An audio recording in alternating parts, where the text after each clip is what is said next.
نام تھا be be خولہ، خولہ بنت ثعلبہ. بڑی پریشان، بڑی حیران، عالم اضطراب میں سرکار دو جہاں کی خدمت میں آئی اور رونے لگی اور شکایت کرنے لگی کہ یا رسول اللہ صلی اللہ علیہ وسلم کہ میرے شوہر نے، میرے خاوند نے مجھ پہ ظلم کیا اور مجھے یہ کہہ دیا ہے کہ تم میرے لیے ایسے ہو جیسے میری ماں ہے. اس کو عربی میں کہتے ہیں زہار، کہ انت علیہ کا ظہر امی. تو اس کے ساتھ یہ مسئلہ بھی سمجھ لیں کہ جاہلیت میں بھی، یعنی دور جاہلیت میں بھی، کہ جب حضور صلی اللہ علیہ وسلم نہیں تشریف لائے، ابھی انبیاء کا حضور کی بعثت مبارک نہیں ہوئی، قرآن نہیں اترا، پہلا دور جو ہے وہ دور جاہلیت، کیونکہ قومیں جو تھیں وہ عیسیٰ علیہ السلام اور ان کے دین سے 600 سال دور ہو گئیں، اور پیغمبر آئے کوئی نہیں، اور کتاب اتری نہیں.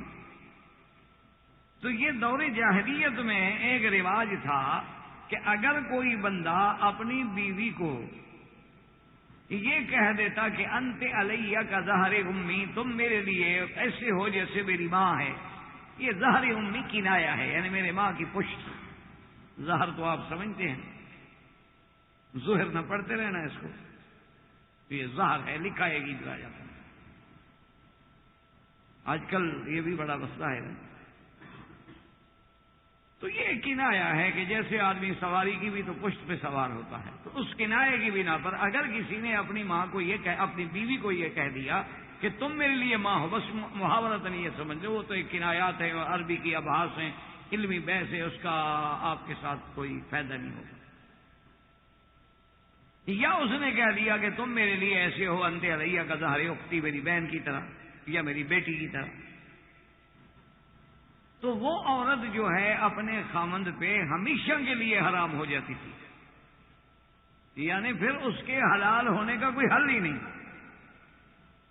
ان کے نزدیک زمانے جاہلیت میں ایسا کلمہ اگر بندہ زبان سے نکال دے تو اس کو کہتے تھے حرمت مؤبدہ، یعنی ایسی حرمت جو ہمیشہ رہے گی، کبھی وہ حلال ہونے کا راستہ کوئی نہیں.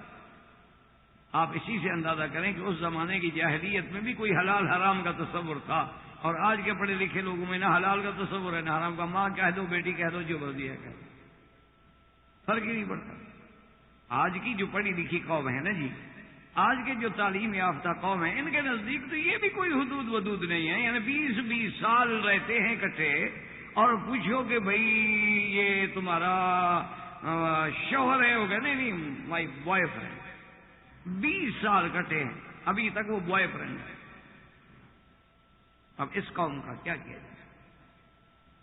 اور وہ اعتراض کریں اسلام پر کہ دلاور رست دزدے، کہ چراغ وقف چراغ دارد، کہ بزرگوں نے کہا ہے کہ دیکھو چور کتنا چلاک ہے، کہ چوری بھی کرتا ہے اور پھر لیمپ لے کے ساتھ بھاگ بھی رہا ہے، بھی چوری در گیا، بھی چوری در گیا، بھی چوری در گیا، ساتھ پکڑوا بھی رہا.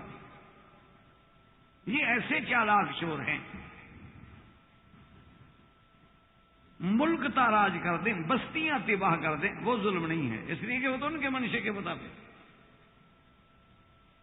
اور غلطی سے کوئی آدمی کسی کتے کو مار بیٹھے، کسی بلی کو مار بیٹھے تو پوری دنیا ہل جائے. تو اس بگڑی ہوئی عقل کا تو علاج ہی کوئی نہیں. لیکن دور جاہلیت ہے، دیکھو کوئی ان کے پاس کتاب نہیں، کوئی پیغمبر نہیں، لیکن ایک اصول ہے ان کے نزدیک کہ ماں کی کوئی بات ہے، کوئی حرمت ہے، کہ جس ماں نے ہمیں پیٹ میں رکھا ہے، جس ماں نے ہمیں اٹھایا ہے، جس ماں نے ولادت کی تکلیفیں برداشت کی ہیں، جس ماں نے مجھے دودھ پلایا ہے، رضاعت کی ہے، پالا ہے، پوسا ہے، تو ماں کا اتنا بڑا مرتبہ ہے کہ اگر وہ بیوی کو کہہ بیٹھا کہ تم میرے لیے ماں کے برابر، تو بیوی ہمیشہ کے لیے حرام ہوگی، حلال ہو نہیں سکتی. اب جناب وہ عورت آئی اور رونے لگی. اس نے کہا کہ یا رسول اللہ صلی اللہ علیہ وسلم اکل مالی و اکل جسمی، یا رسول اللہ میرا شوہر عجیب آدمی ہے کہ میری جوانی بھی کھا گیا، اور میں مالدار عورت تھی، میرا مال بھی وہ کھا گیا، اور نصرت لہو بدنی یا رسول اللہ، حضور میں نے تو اپنا پیٹ بھی اس کے لیے نچوڑ کے رکھ دیا، میرے 4-5 بچے ہیں اس سے، چاند کی طرح میری اولاد ہے، میں نے اس کے لیے بچے جنہیں اپنی جان دی، حسن دیا، جوانی دی، پیسہ دیا، اب میں بوڑھی ہو گئی تو مجھے ماں بنا دیا. یا رسول اللہ میں بوڑھی ہو گئی، اب میرے ساتھ کون شادی کرے گا؟ میں کہاں جاؤں گی؟ کس گھر میں پناہ لوں گی؟ مال تو ختم ہو گیا۔ اور اس کے بعد اپنی اولاد سے جدا ہو جانا کہ آخر وہ شوہر ہے، وہ باپ ہے، وہ کہے گا میں اولاد نہیں دیتا، اولاد پر تو میرا حق ہے۔ یا رسول اللہ میں تو مر گئی، میں تو برباد ہو گئی، میرا مہربانی کر کے مسئلہ حل فرمائیں۔ حضور نے فرمایا ابھی بھی تمہاری پریشانی برحق ہے، لیکن ما نزل فیک قرآن، تمہارے بارے میں اللہ نے کوئی حکم جاری نہیں کیا۔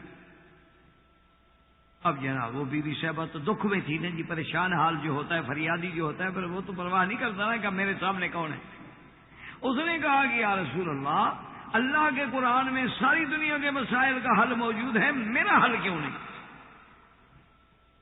حضور نے فرمایا اللہ کی بندی، تیرے بارے میں کوئی حکم نازل نہیں ہوا، اور جب تک اللہ حکم نازل نہ کرے، اللہ کے پیغمبر اپنی طرف سے تو حکم جاری نہیں فرماتے۔ اسی گفتگو میں کرتے کرتے کرتے آخر وہ بی بی جو تھی وہ کھڑی ہو گئی اور کہنے لگی کہ اچھا یا رسول اللہ آپ نے بھی میری فریاد نہیں سنی۔ حضور نے فرمایا خدا کی بندی میں تمہاری فریاد تو سن رہا ہوں، بات یہ ہے کہ اللہ جب تک حکم نہ دے فیصلہ کیسے کروں؟ کیونکہ پیغمبر اپنی ذات سے اپنی رائے سے فیصلہ نہیں کرتے۔ ما نظر فیک شیء، تیرے بارے میں جب تک کوئی چیز نازل ہی نہیں ہوئی تو ہم کیا فیصلہ کریں؟ پہلا کیس ہے جو ہمارے سامنے آیا۔ تو بی بی صاحبہ غصے میں اٹھی کہنے لگی اشتکی الی اللہ، یا رسول اللہ آپ نے میری فریاد نہیں سنی، میں اب جا کے اپنے اللہ کو شکایت کروں، بس اللہ کے آگے فریاد کروں گا، اور کہاں جاؤں؟ بی بی صاحبہ باہر نکلی اور اللہ کا قرآن نازل ہو۔ اسی لیے بی بی عائشہ کہتی ہیں سبحان الذی وسع سمعہ، کہتی ہے میرا مولا پاک ہے تیری ذات کہ میں حجرے میں موجود ہوں، میں نے کچھ باتیں سنی ہیں کچھ باتیں نہیں سنی ہیں، لیکن میرا مولا تو نے عرشوں پہ اس عورت کی پوری بات سن لی، پورا جھگڑا سن لیا، پوری قصہ سن لیا ہے، تیری کمال تیری شان کا ہے کہ تیرے آگے کوئی چیز چھپی نہیں۔ اللہ نے قرآن نازل فرما دیا کہ قد سمع اللہ قول التی تجادلک فی زوجہا وتشتکی الی اللہ واللہ یسمع تحاورکما۔ اللہ نے فرمایا میرا محبوب ہم نے سن لی ہے بات اس عورت کی، قد سمع اللہ یقیناً سن لی، تجادلک فی زوجہا جو اپنے خاوند کے بارے میں جھگڑ رہی، میرے محبوب ہم نے اس کی فریاد سن لی، ہم نے اس کی بات سن لی ہے، اس کی شکایت سن لی ہے، اور اللہ ہی سننے والے ہیں، اللہ ہی دیکھنے والے ہیں، اور کون سنے گا؟ اور اللہ نے حکم جاری فرما دیا کہ میرا مدنی صلی اللہ علیہ وسلم اگر آج کے بعد والذین یظاہرون من نسائہم، اگر کوئی بندہ اپنی بیوی کو ایسے کلمات کہہ بیٹھے، اپنی بیوی کو ماں کہہ بیٹھے یا بہن کہہ بیٹھے یا بیٹی کہہ بیٹھے، تو یہ عورت اس کے لیے تادم حیات تحریم معبدہ نہیں ہوگی، جھوٹ بول رہا ہے، اس کی ماں تھوڑی ہے وہ۔ یا رسول اللہ صلی اللہ علیہ وسلم یہ تو قول منکر ہے، جھوٹ بول رہا ہے، بری بات منہ سے نکالی ہے اس نے، جھوٹ بولا ہے۔ ماں تو وہ ہوتی ہے جس نے اس کو جینا ہے، جس نے اس کو پیٹ میں رکھا ہے، یہ کیا بھی کہنے سے بیوی ماں بن گئی؟ یہ غلط بات ہے۔ ان امہاتہم، ان کی مائیں وہ ہیں، اللہ ہی ولد لہم، جنہوں نے ان کو اپنے پیٹ میں رکھا ہے وہ ماں ہوتی ہے۔ یہ تھوڑا کسی کو کہہ دو میری ماں بن گئی۔ ایسے تو دنیا میں آدمی کتنی بوڑھیوں کو کہتا ہے کہ ماں جی، کتنی بوڑھیوں کو کہتا ہے کہ اماں جی آپ بیٹھ جائیں، کتنی عورتوں کو کہتا ہے بہن جی، کتنی کو کہتا ہے بیٹی۔ تو یہ کہنے سے بیٹی یا بہن یا ماں تو نہیں بن جاتی، لیکن چونکہ اس نے ایک زیادتی کی ہے وہ بیوی ماں تو نہیں بن جاتی۔ لیکن اس نے کہا کیوں؟ اس نے اپنی بیوی کا دل کیوں توڑا؟ اس نے اس حلال کو حرام سے تشبیہ کیوں دی ہے کہ ماں ہمیشہ کے لیے حرام ہے بیٹے پہ، بیٹی ہمیشہ کے لیے حرام ہے، بہن ہمیشہ کے لیے حرام ہے؟ یہ تحریمات معبدہ ہیں جو کبھی حلال نہیں ہو سکتی۔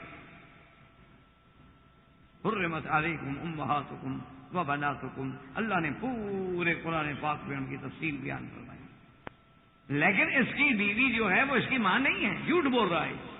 منکر من القول وزورا، ایک اس نے غلط بات کی اور جھوٹ بولا ہے۔ لیکن چونکہ اس نے ایک جرم کیا ہے کہ اس اپنی بیوی کو بلا وجہ ماں سے تشبیہ کیوں دی. اب دیکھیں عورت کا مقام کہ ایک عورت کو کہہ بیٹھا، غصے میں آ گیا، جذبات میں آ گیا. خوشی سے تو کوئی بھی نہیں کہتا. خوشی سے کون کہتا ہے کہ تم میری ماں ہو؟ کہا تو غصے میں ہی ہوگا نا. غصے میں آ گیا، طیش میں آ گیا، کسی وجہ سے غصے میں آنے کے بعد وہ کہہ بیٹھا. لیکن اس کہنے کی اللہ نے کہا کہ سزا ہے اس پر. ہاں اگر اس نے ماں کہہ دیا اور ہمیشہ کے لیے بیوی کو چھوڑ دیا، ٹھیک ہے، حرام ہو گئی، جان چھوٹی، جاؤ بھاگ جاؤ. لیکن اگر یہ بندہ یہ چاہتا ہے کہ پھر بیوی بھی میری بیوی رہے اور جو کچھ میں نے کیا ہے وہ بھی ہضم ہو جائے، تو ہم نہیں ہضم ہونے دیں گے. اس نے کیوں ایک عورت کی توہین کی؟ تو اس کے لیے سزا ہے، اور وہ کفارہ کیا ہے؟ وتحریر رقبۃ، ایک غلام خرید کر کے آزاد. ایک غلام خرید کرے اور آزاد کرے. ایک غلام کتنے کا ملے گا؟ کیا خیال ہے آپ کو؟ اونٹ لینا ہے تو 5-8 ہزار میں مل جائے گا.